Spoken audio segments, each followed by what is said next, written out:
अगर मैं 10 लाख रुपयाની લોન લીધી છે 11% વ્યાજ દરે અને એ 10 લાખ રૂપિયા અગર હું ઇન્વેસ્ટ કરું છું એક એવા બિઝનેસમાં જે બિઝનેસ મને વર્ષે 7% કમાઈને દે છે તો મેં તો 4%નું નુકસાન કર્યો ને? ના, નુકસાન નથી કર્યો, ઉપરથી નફો કર્યો છે. કઈ રીતે આ ગણિત ઉપર હું પહોંચ્યો? અને અગર તમને સવાલ એવો થાય છે કે મારી પાસે પૈસા પડ્યા હોય તો લોન પૂરી પહેલી કરવી કે પછી એ પૈસાને ઇન્વેસ્ટ કરવા, તો એનો જવાબ બીજો જોઈતો હોય ને તો એના માટે ધ્યાનથી સાંભળજો. હું તમને એક વાત કહું.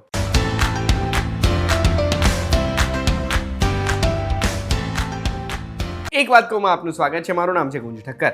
ઘણી વખત મને આવા સવાલ આવતા હોય છે કે આપણી પાસે જો મૂડી પડી હોય તો આપણે કોઈ લોન ચાલુ હોય એ વહેલી પૂરી કરી દેવી જોઈએ કે પછી એ પૈસાને આપણે ઇન્વેસ્ટ કરવા જોઈએ? તો એનો જવાબ હંમેશા એક જ રહેશે કે અગર ઈએમઆઈ ભરવામાં આપણને તકલીફ નથી પડતી તો પછી આ પૈસાને આપણે ઇન્વેસ્ટ જ કરી દેવા જોઈએ. ક્યારે બી લોન વહેલી પૂરી કરવી ના જોઈએ. અને એનું ગણિત આજે હું તમને બતાવવાનો છું એક ઉદાહરણ સાથે.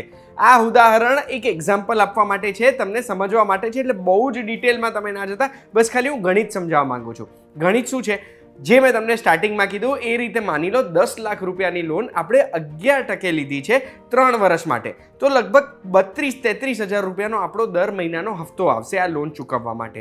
3 વર્ષે જ્યારે આપણે લોન પૂરેપૂરી ચૂકવી દીધી હશે ત્યારે 10 લાખની જગ્યાએ આપણે ચૂકવ્યા હશે લગભગ 11,79,000 રૂપીસ. એનો મતલબ છે કે 1,79,000 રૂપીસ એ આપણે ટોટલ વ્યાજનો ખર્ચો પડ્યો છે.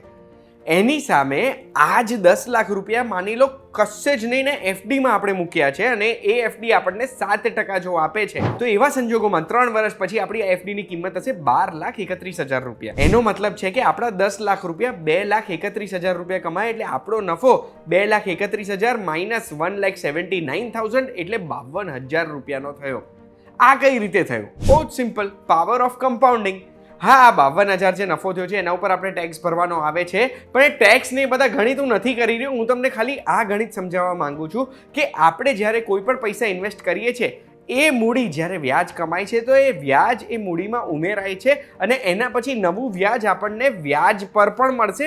એ ફાયદો થયો ચક્રવૃત્તિ વ્યાજનો. જ્યારે કોઈ પણ લોન છે એ લોનમાં આપણે એક હફતો ભરીએ છીએ તો એટલી મૂડી ઓછી થાય છે એટલે દર નવા મહિને આપણું જે વ્યાજ એમાં ગણાશે એ વ્યાજ ગયા મહિનાના વ્યાજ કરતાં ઓછું હશે અગર આપણે હફતો ભર્યો હશે તો, અને એટલે આપણે ઓછું વ્યાજ ભરવાનું થશે ભલે ટકા વધારે હોય તો પણ. અને એટલે જ હંમેશા હું એક વસ્તુ કહેતો હોઉં છું કે અગર હફતા ભરવામાં તકલીફ નથી પડતી તો લોન ક્યારે વહેલી ના પૂરી કરાય. આપણે બચેલા પૈસા, વધારાના પૈસા હંમેશા ઇન્વેસ્ટ જ કરાય. આશા રાખું છું આ વિડીયોમાં તમને મેં એક એવું ગણિત કીધું હશે જે તમને નહીં ખબર હોય. શું આ ગણિત તમને ખબર હતી? અગર એનો જવાબ હા છે તો કમેન્ટમાં મને જણાવો, તો તમે મારા જેવા છો, તમે આ ગણિત કર્યું હશે. અગર નથી ખબર ને પહેલી વખત ખબર પડી તો પણ મને જણાવો. મારે જાણવું છે કે આ કેલ્ક્યુલેશન તમને ફાયદાકારક થશે કે નહીં.